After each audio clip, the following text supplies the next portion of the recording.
요즘 AI 이야기 정말 뜨겁죠? 이게 진짜 세상을 바꿀 거대한 혁명이다. 아니다. 이거 곧 터질 거품이다. 말이 정말 많습니다. 도대체 뭐가 맞는 말일까요? 오늘 이 엄청난 논쟁의 한가운데로 한번 들어가 보겠습니다. 자, 그래서 AI가 골드러시냐? 아니면 그냥 신기루냐? 이게 사실 단순히 어디에 투자해야 돈 버나 이런 차원의 문제가 아니에요. 이건 말이죠. 미래 산업의 패권을 누가 쥐게 될 거냐 하는 거대한 싸움입니다. 그럼 먼저 이 분위기가 진짜 랠리다, 계속 간다 라고 주장하는 쪽의 논리부터 한번 들어보시죠. 네, 바로 랠리론입니다. 멈출 수 없는 경쟁. 이분들 주장의 핵심은 뭐냐면 이 AI 투자는 그냥 기술이 좋아서 하는 게 아니라는 거예요. 그 배경에는 훨씬 더 거대한 힘, 바로 국가 간의 경쟁이 있다는 거죠. 자, 이 문장 한번 보세요. 1950년대 과학 붐의 이유는 냉전이었다. 오늘날 AI 붐의 이유는 신냉전이다. 와, 이게 정말 랠리론의 핵심을 딱 짚어주는 말입니다. 그러니까 50년대 과학기술이 왜 그렇게 폭발적으로 발전했겠어요? 바로 냉전 때문이었잖아요. 지금 AI 붐도 똑같다는 겁니다. 가장 강력한 엔진이 바로 신냉전이라는 지금 우리가 마주한 현실이라는 거죠. 이거 보세요. 과거엔 냉전 시대, 우주 경쟁이었죠? 지금은요. 신냉전 시대, AI 경쟁입니다. 진짜 그때랑 판박이에요. 미국과 중국, 이 두 거인이 AI 패권을 놓고 정말 죽기 아니면 살기식으로 붙고 있는 겁니다. 여기서 한 발짝이라도 뒤처진다? 그건 그냥 미래를 통째로 넘겨주는 거나 마찬가지예요. 그러니까 AI에 투자하는 건 이제 선택이 아니라 생존을 위한 필수가 되어버린 거죠. 그러니까 핵심은 이거예요.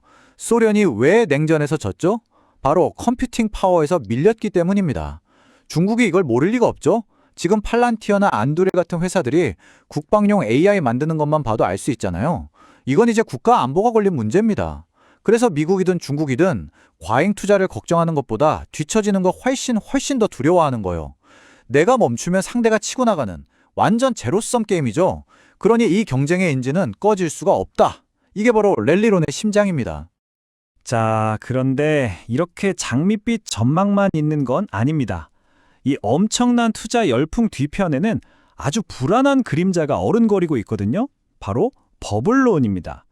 지금 이 투자가 너무 과하다, 과거의 안 좋은 기억이 자꾸 떠오른다, 이런 경고의 목소리죠. 투자자들 사이에서 요즘 나오는 말이 뭔지 아세요? 바로 메타버스 트라우마입니다. 와, 이거 정말 대잡이 아니냐는 거죠.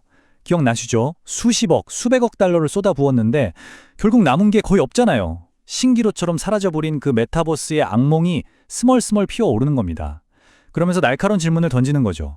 그래서 지금 AI 투자는 그때랑 뭐가 다른데? 이 그래프를 보면 그 불안감이 더 확실해집니다. 자, 보세요. 매출 대비 설비 투자 비중인데 메타가 35%예요. 알파벳이나 마이크로소프트보다 훨씬 높죠. 그러니까 버는 돈에 비해서 AI 인프라에 쏟아붓는 돈이 너무 많다는 겁니다. 투자자들 질문은 아주 간단해요. 오케이, 돈 쓰는 건 알겠는데 그래서 이걸로 어떻게 돈 벌 건데? 여기에 대한 명확한 답이 아직 잘 안 보인다는 게 가장 큰 문제죠. 정리해볼까요? 버블론의 핵심 주장은 이겁니다. 첫째, 이렇게 쏟아부은 돈을 실제 수익으로 바꿔야 한다는 압박이 어마어마하다. 둘째, 솔직히 모든 회사가 AI로 돈을 벌 수는 없다. 그냥 유행 쫓는 회사도 많다. 셋째, 지금 돈 나가는 속도가 돈 버는 속도보다 훨씬 빠르다. 메타만 봐도 내년 비용이 35% 늘어날 걸로 보는데 수익은 18%밖에 안 늘 것 같거든요. 그러니까 미래를 위한 비전 있는 투자와 그냥 돈 낭비 사이의 경계가 너무 아슬아슬하다는 거예요. 과거의 버블들이 딱 이랬죠. 약속은 거창한데 수익이 못 따라오다가 결국 와르르 무너지는 거예요. 자, 그럼 랠리일까요? 버블일까요? 어쩌면 이 질문 자체가 좀 잘못됐을 수도 있습니다. 이제 시장은 말이죠. 진짜와 가짜를 골라내는 옥석 가리기를 시작했거든요. 그리고 그 유일한 기준, 그게 바로 수익성입니다. 그래서 전문가들이 합리적 버블이라는 말을 써요. 이게 무슨 말이냐면 버블처럼 보이긴 하는데 그 근간에는 진짜 기술적인 변화가 있다는 거예요. 비유하자면 AI라는 거대한 파도는 진짜다. 이건 합리적이다. 하지만 그 파도에 올라탄 모든 서퍼가 살아남는 건 아니다. 뭐 이런 뜻이죠. 결국 시장은 이제 딱 하나만 봅니다. 수익화. 그래서 돈 벌었어? 이 질문에 답을 해야 하는 거죠. AI에 투자한 돈이 실제 매출로, 수익으로 연결되는 걸 보여줘야 합니다. 이걸 증명해내는 아마존 같은 회사는 시장에서 박수를 받고, 그렇지 못한 회사들은 슬슬 외면맞기 시작한 겁니다. 진짜 옥석 가리기가 시작된 거죠. 그런데 말이죠. 이 치열한 AI 개발 경쟁이 전혀 예상치 못한 곳에서 거대한 문제를 만들어내고 있어요. 바로 이 숫자 10배입니다. AI로 검색 한 번 하는데 드는 전기가 기존 검색보다 무려 10배나 더 든다는 거예요. 이 숫자가 뭘 의미할까요? 이건 AI 시대의 가장 큰 걸림돌이자 동시에 엄청난 기회를 보여주는 숫자입니다. 우리가 다들 AI 시대의 병목은 반도체, 칩이라고 생각했잖아요? 아닙니다. 진짜 병목은 바로 전력이었어요. 데이터 센터가 전기를 먹는 하마가 된 겁니다. 앞으로 부족할 전력이 무려 36기가와트래요. 지금 우리가 가진 전력망으로는 이걸 도저히 감당할 수가 없는 수준입니다. 아니 그럼 어떡하죠? 송전선 새로 까는 데는 10년도 더 걸리는데 그래서 나온 해결책이 바로 이겁니다. 소형 모듈 원자로 SMR. 복잡하게 생각할 거 없이 그냥 데이터 센터 바로 옆에다가 작은 원자력 발전소를 지어버리는 거예요. 그럼 전력망 문제 없이 24시간 안정적으로 전기를 쓸 수 있겠죠? 보세요. AI가 전력 부족이라는 거대한 문제를 만들어내니까 그걸 해결하기 위해서 수십억, 수백억 달러짜리 새로운 산업이 생겨나고 있습니다. 이게 바로 AI 랠리가 가진 진짜 힘이라는 거죠.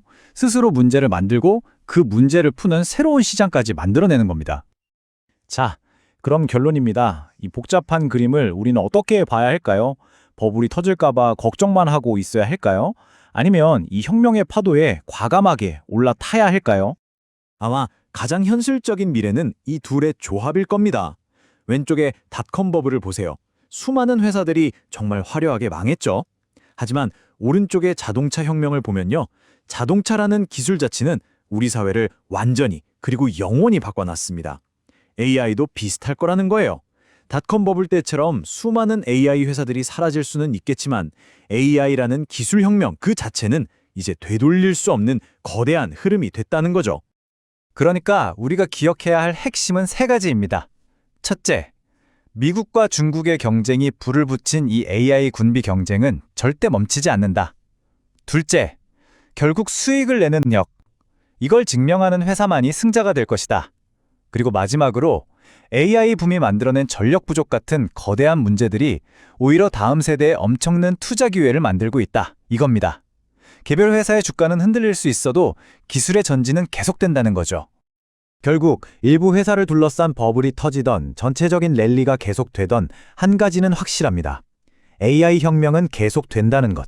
그렇다면 우리에게 남는 질문은 딱 하나입니다. 이 거대한 변화 앞에서 내 일은, 내 기술은, 그리고 우리의 미래는 어떻게 바뀌어야 할까요? 이 질문이야말로 오늘 우리가 진짜 고민해봐야 할 문제가 아닐까 싶습니다.